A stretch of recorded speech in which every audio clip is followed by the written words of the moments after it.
I'm so glad all of you came out tonight. Look at this. This is a packed theater here. We're very happy you guys made it out tonight. You guys ready for the Science Lab tonight?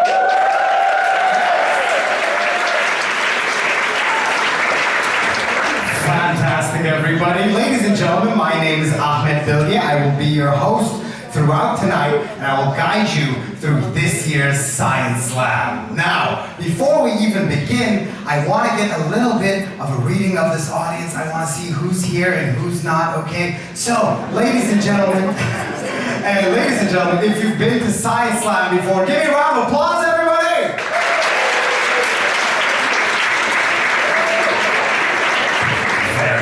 Nice to see you guys here. Okay, ladies and gentlemen, if this is your very first time at the Science Lab, please give me a round of applause.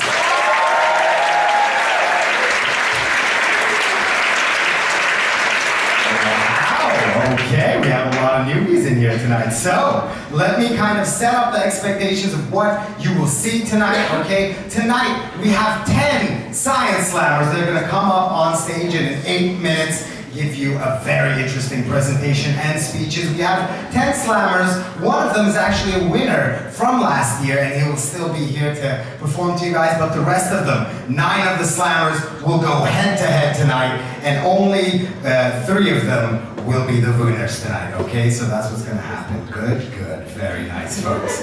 Now, before we even continue, I want to know a bit more about this audience. A lot of people here tonight. So, ladies and gentlemen, if you're an international, please give me a round of applause.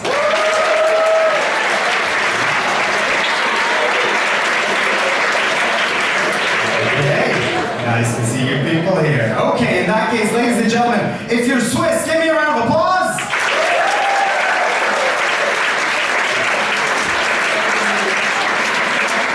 This is fantastic. We have equal parts Swiss and international, okay? This is diversity, folks. This is what it looks like. Very nice. Okay. One last thing. Let's get a little age profile going, okay? Can we do that? Let's do it. Oh, no. She's looking at me like, how dare you do that? No, we will not do that, Ahmed. No. Okay. So this is what I'm going to yell out ages, and then if you're in that age bracket, give me a woo, okay? So if you're in your 20s, give me a woo. Very nice. 30s. 40s? 50s? How is 50s stronger than 40s? What happens there? Okay, by chance, anybody in the 60s? Yes! Oh yeah, she's like, yes, I am here. Fantastic. Very nice, folks. I'm so glad to be here, ladies and gentlemen. I'm a stand-up comedian. I'll be hosting this event tonight. I'm, of course, a stand-up comedian. I do it in English here in Switzerland, and I'm originally from Turkey, so it's a complete mess, okay? But I think I can relate to a lot of you tonight, okay? So tonight is gonna be quite amazing. We have a bunch of these slammers all ready to go, everybody. So I'm very happy about that, folks. Okay, very nice. Let me see if there's anything else I really need to mention. Okay, now that's pretty good, guys. Nice. We're gonna have a lot of fun tonight, okay? But also, we are gonna learn something, okay? It's gonna be like Sesame Street in here tonight, okay? You guys will definitely like it. Have you been to a TED Talk before, sir? Oh, you haven't? Okay, this is like that, except when you actually learn something at the end, okay? That's the difference. Well, you'll love it, okay? Now, before I even bring up and we get this Science Lab started, I want to tell you a little bit more about me, ladies and gentlemen. My name is Ahmed Bilge. I'm originally from Turkey. Do we by chance have any Turkish people in the house? Oh my God, look at the back there, 2 people. Wow, I can't believe the Turks have sat all the way at the back, okay. Well, what's your name, ma'am? Selam. Selam ya, nasıl gidiyor kanki? That means let's kill white people in Turkish. But anyway, let's skip on over that.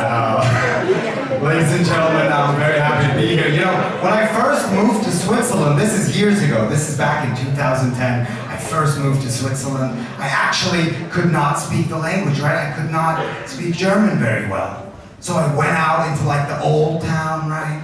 And I saw there was these religious guys, and they were giving out books. And they really want you to like read the book, so they printed out a giant banner. And on this banner it says, read! Exclamation point. Except it was in German, so it said Lies. But all I read from the outside as the English speaker was just lies. Exclamation point. I'm like, wow, religion is getting really open-minded. Really progressive religion, I can't believe it.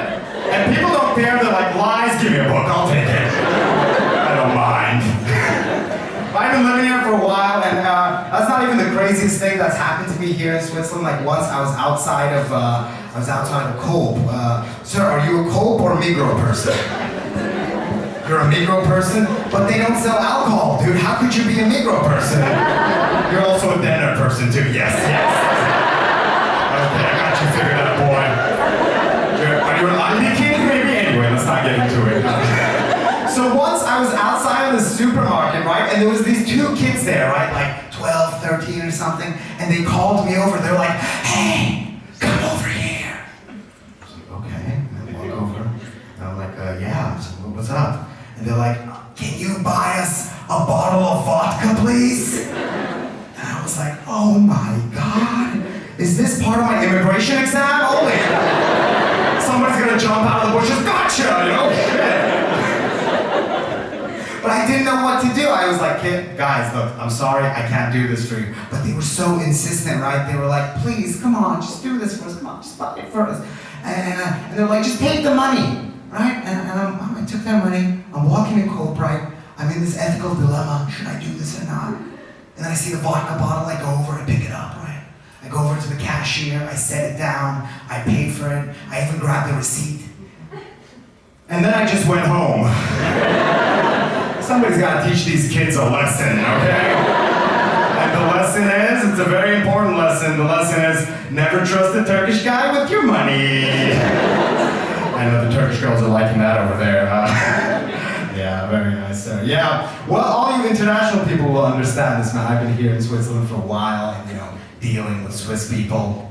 I love Swiss people. They're so polite, they're so nice. Socially, maybe they're not the best, but they're very nice people. I do like it, right? But this has happened so often with me that I ever have an awkward handshake with a Swiss person.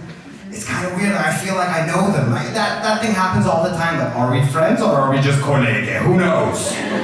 But sometimes I think we're friends. Like once I was gonna have a handshake with this guy, right? And I was like, you know what? I'm gonna give him a hug, right? I came over here and gave him a hug, right? But he reached his hand across. What a nightmare.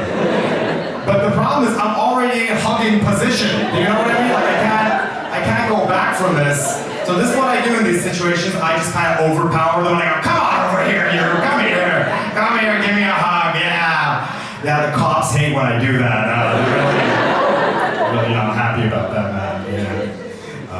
I'm a Turkish guy, of course. I've been living here for a while, and living in Switzerland as a Turkish man, you do deal with some stereotypes sometimes, right? Turkish girls, you deal with some stereotypes? Yeah.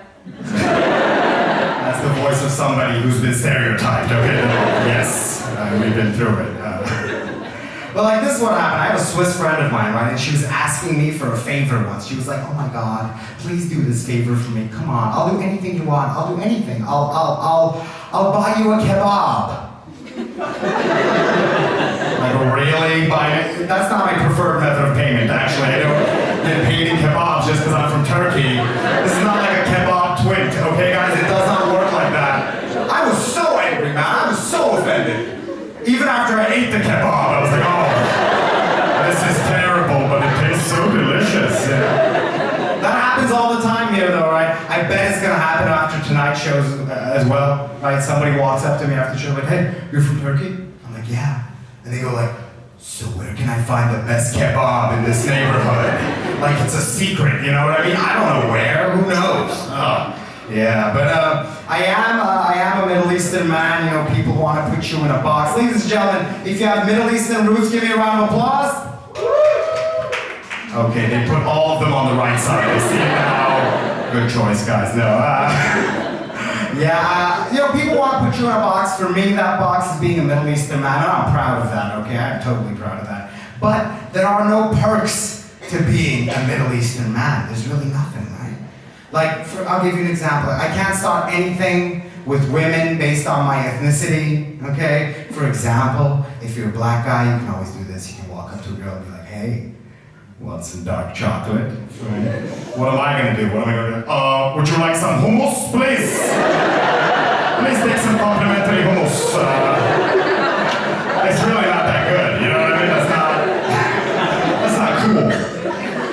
And once I was dating this girl, right, and she was crazy, right? She was like, oh, you Middle Eastern guys, you're crazy in bed with your own Middle Eastern ways? And I was like, what the hell are you talking about right now? What are Middle Eastern ways in bed? What am I supposed to bring mint, lemon, and parsley with me to bed? Hey, then you put a tabbouleh on the side. No, that doesn't make sense. What else can I do that's Middle Eastern bed? I can start haggling, right? I can do that. I can start, well, I can say something like, my friend, no, you must make a deal. No. Oh, 6 minutes? No, 4 minutes, okay? Okay, 5 minutes, I cannot go higher, okay? 5 minutes, and you take this rug. Deal, you know? It's perfect. But this is the problem, like, I can't do any, like, racial dirty talk either. Oh, I can't do that. Because what am I really gonna say, right? Like, we're doing it, right? We're in the middle of it, and then I lean over like, ooh. I get stopped a lot at airports. My government is very oppressive. My visa status is really shaky. Ooh. It's really not that great, guys. I don't know. Yeah, but, you know, nowadays it's a weird environment as a guy from the Middle East to be in Europe, you know, because you guys know this. There's like this cultural clash between like Western culture and Islamic culture. And let me tell you, it can get scary for everybody out there. Also for me. The other day I'm walking down the street, right? And these two neo-Nazi looking dudes started to follow me. At the beginning I'm like, I must be paranoid, this can't be happening. Until they actually cornered me in a back alley. Now look, I can't fight or anything. Obviously I have a man bun, okay? It does not work like that. So what could I have done? I collected all of my valuables. I put it in my backpack. I set the backpack on the floor and I stepped backwards. So they got scared and they ran away. You know, racism, sometimes it works, okay? Sometimes. And there was another guy there, right? He saw this whole thing happening. He started walking towards me. I'm thinking like, oh, he's gonna ask me like, are you okay? What happened? He comes up to me, he's like, hey, are you from Turkey? I'm like, yes. He's like, so where can I get the best kebab in this